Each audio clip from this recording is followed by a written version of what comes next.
Okay, and I'm really happy to introduce last speaker of this morning session, Professor Emeritus Tõnu Kollo,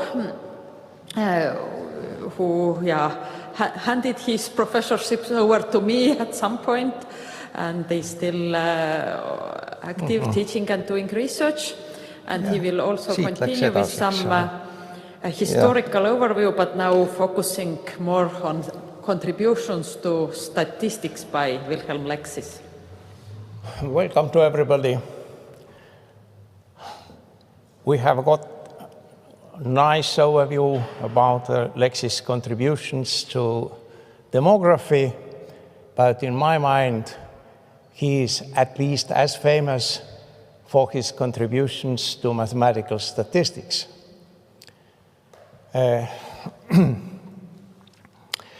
But before I switch over to Lexis, I would like to add some comments to Ene's talk today in the morning.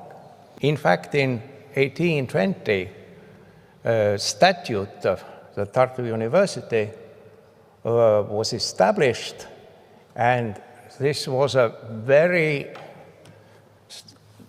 straight document to fix all professorship, all lecturers who could be hired by the university. And among them, this was a document in parallel text in Russian and German. And one of the professorships was on geography and statistics. And it started then, the first professor at the chair was Karl Ludwig Blum, who in fact was a professor more than 30 years. But unfortunately, he was not teaching statistics that time. He was fond of geography and ethnography, definitely some descriptive data about countries and geography he was giving in his lectures, but this was not any special course on statistics. Now, Carl Schirren was mentioned by Ene also as a leading person for the first census in 1881. And he became professor at 1860. Soon after the previous, there was a break between professorships. And in fact, he went to Germany for 2 years to acquaint himself with statistics, statistical theory, what was used that time. And he was really the first who gave course in statistics at Tartu University. And this was so-called theoretical statistics, what it meant that time. There was not too much, really. There was theory of errors, normal law by Gauss, binomial distribution, approximation of binomial distribution with normal distribution, Moivre-Laplace theorem, so that the theory was not so much to talk about.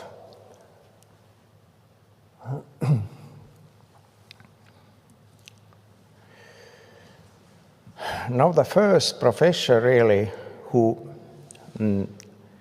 about Schirren, it's an interesting thing that he was very keen to history. And in fact, after 5 years professorship at geography and statistics, he became professor of history of Russia at Tartu University and was fired from that position because he was not very fond of Russification rules which started to enter university after some time. Now the next figure, Adolf Wagner, who was the first professor of geography and ethnography and statistics. The name of the professorship was changed at 1865. And he was really the man who gave different courses in statistics, in financial statistics, in commercial statistics, also theoretical statistics. And this was just a good starting point for next two great figures, Laspère and Lexis. In fact, this Laspère, Etienne Laspère, it's not known how to pronounce his family name. Wolfgang Drexler from Social Sciences have investigated this thing, and because of his Scottish roots, he says that we have to pronounce it Las Peres. I probably maybe will mistake saying Laspère or Las Peres, but in any way, these two persons, they were both 35 years old when they became professors at Tartu University.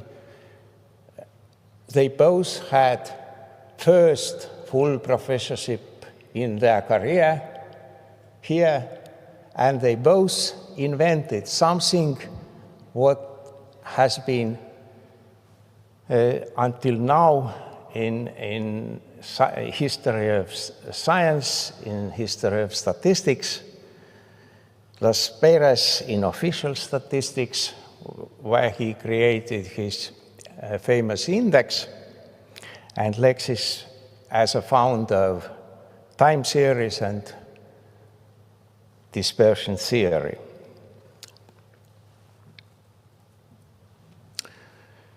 Some words about Etienne Laspère.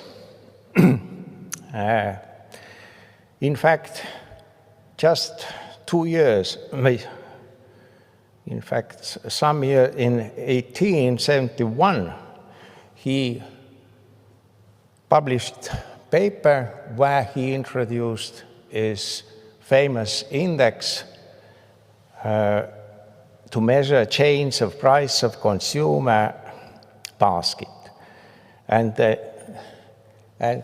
for somewhat strange reason, when the first world exhibition took place in Vienna, he got from the paper, for the paper, a gold medal, but unfortunately this World Fair, so-called, that time not World Exhibition, this took place from 1st of May to end of October, and in the end of this fair, he was already in Karlsruhe in Germany and had got a new position there. What this index was about, it was a very simple idea, and even it's strange why people haven't got that idea before. He calculated amounts of goods and for the price what every good was bought, and summed this totally together. And this was a sum for basic years. And then if he wanted to compare this number, he used the same amount of goods, but now new prices in next period, and calculated ratio and multiplied it to 1,000. And that's Laspère's index, what all statistical offices, even nowadays around the world, are calculating.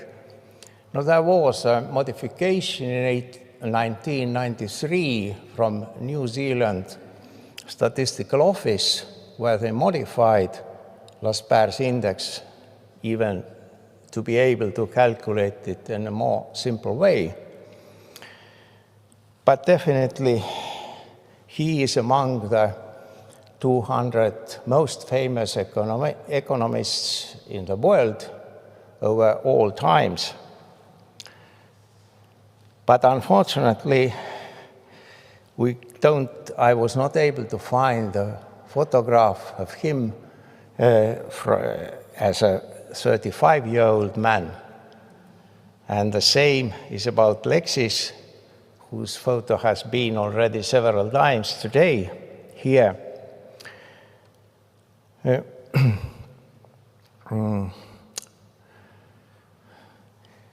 Leksis is not known only by his diagram, but also Leksis ratio in mathematical statistics is a well-known notion and was in use several decades until Carl Pearson invented chi-square coefficient.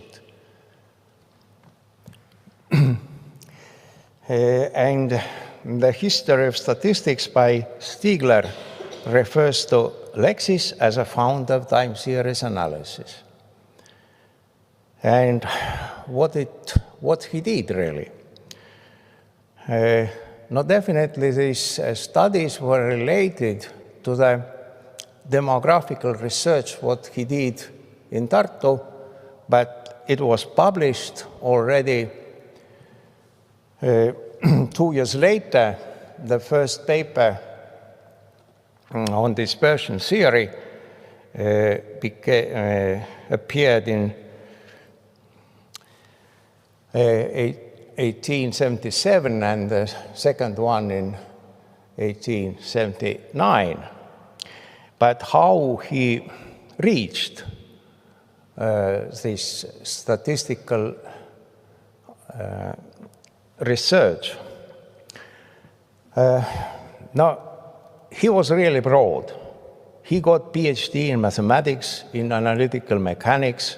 Some years after that, he spent in Bunsen chemical laboratories, and then in 1961 went to Paris to study social sciences. So that he was interested in almost all the science that time. And then he found 2 books by Adolphe Quetelet.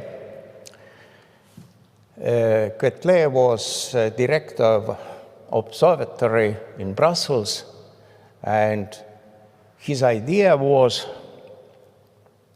to use statistics, to use probability distributions in social sciences like it was done in astronomy, in physics.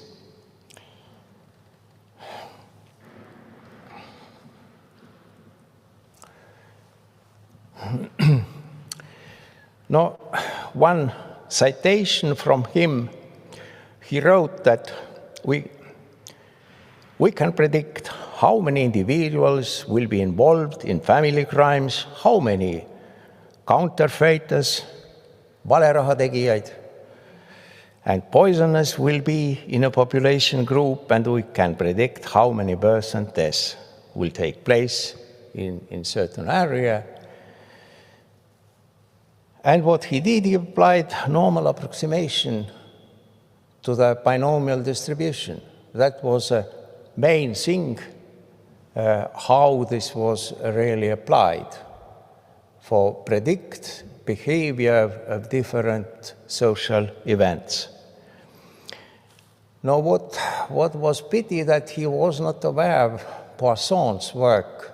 Poisson's paper appeared in 1838, so that Poisson approximation was not in view, not for Quetelet, not for Leksis, but Quetelet's ideas very quickly were spread.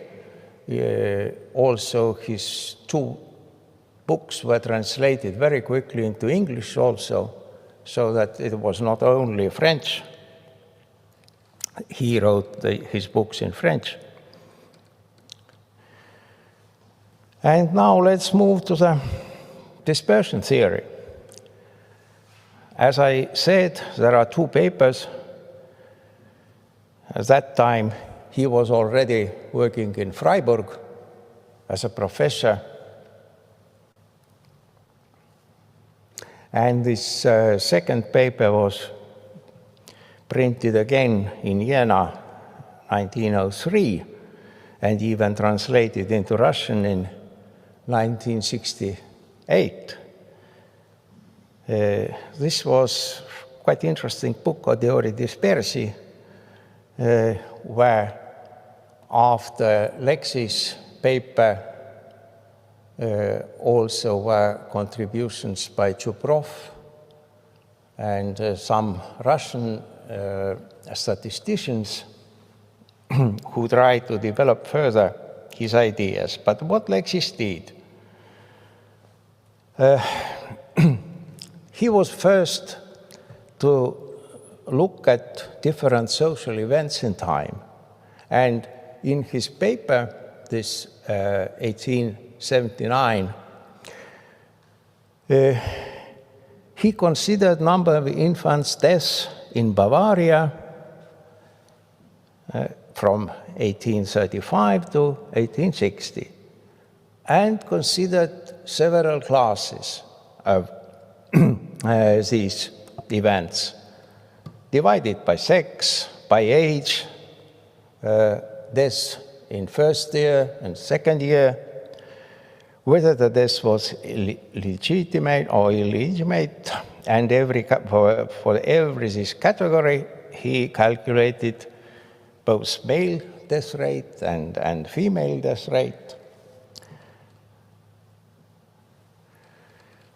So that if number of male deaths is A and B is a number of female deaths in the same category, then these ratios A over A plus B and B over A plus B give the fractions of male and female deaths. And he multiplied these ratios to 1,000 to get and call them respective death rates. But what he wanted to compare these ratios across the categories. He wanted to know,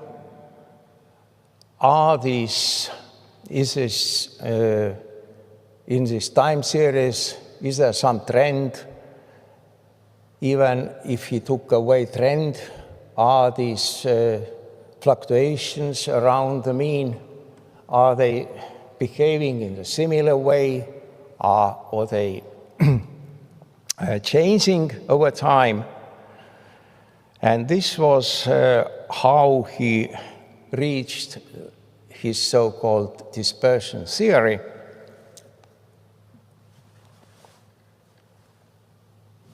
I'm over time already.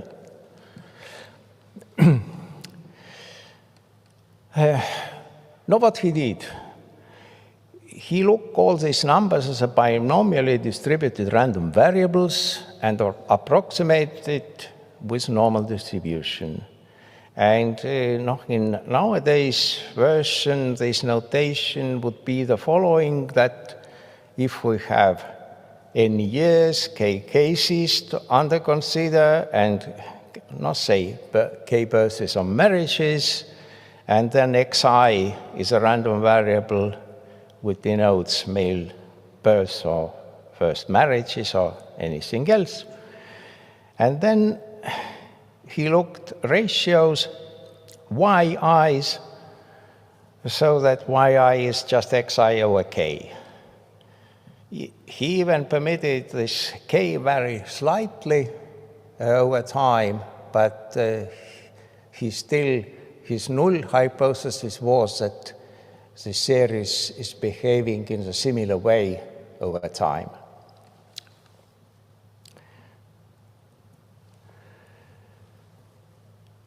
And what means stable?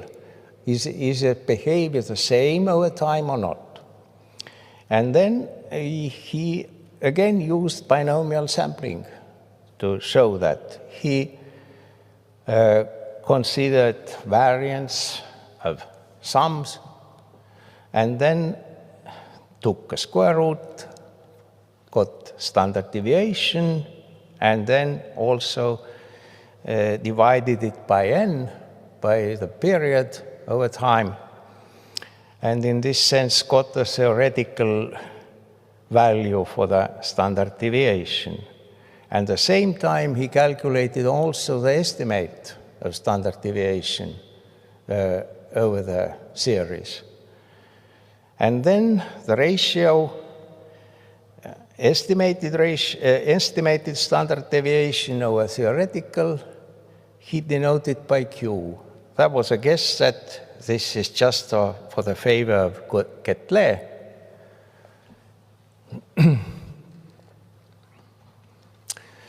And then when Q was approximately equal to 1, then he called it as a normal dispersion.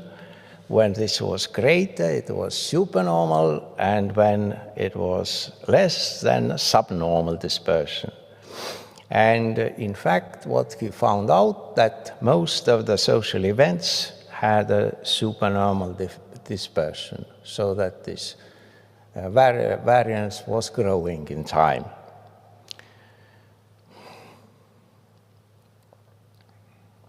And as I said before, that this was over several decades developed and criticized, both also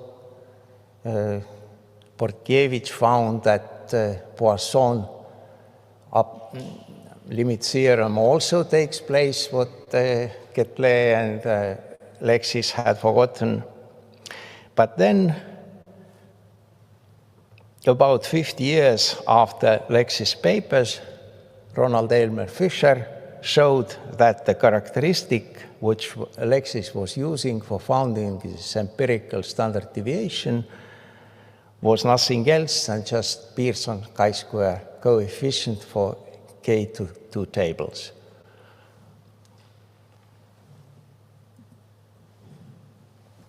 Some references about history of statistics. In National Archive, there are 2 volumes of Lexis papers. They were really interesting to look at. Thank you for attention.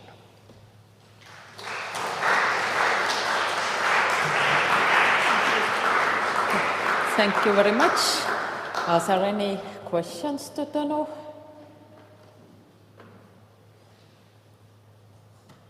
Again, very interesting. So we can understand that actually Lexis had a kind of contribution to the development of chi-squared statistics. So that when we give time series course to our students, we have to say that this area was founded by our previous professor long time ago. Okay, thanks a lot. Oh, and Tõnu, that is also.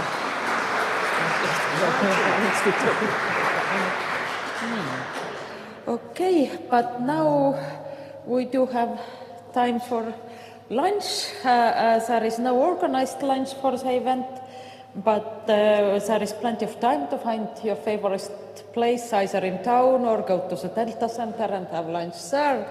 And we start again at 40 minutes past 2. So, and not here, but in the Delta building. So 40 minutes past 2 in the big auditorium, 1037 in Delta. And we have a really nice set of really interesting talks awaiting for us there as well. From different areas, now from different areas of statistics and, so to say, data visualization, how to show data, how to, what can data about, what can data tell us about different aspects of life. So see you there.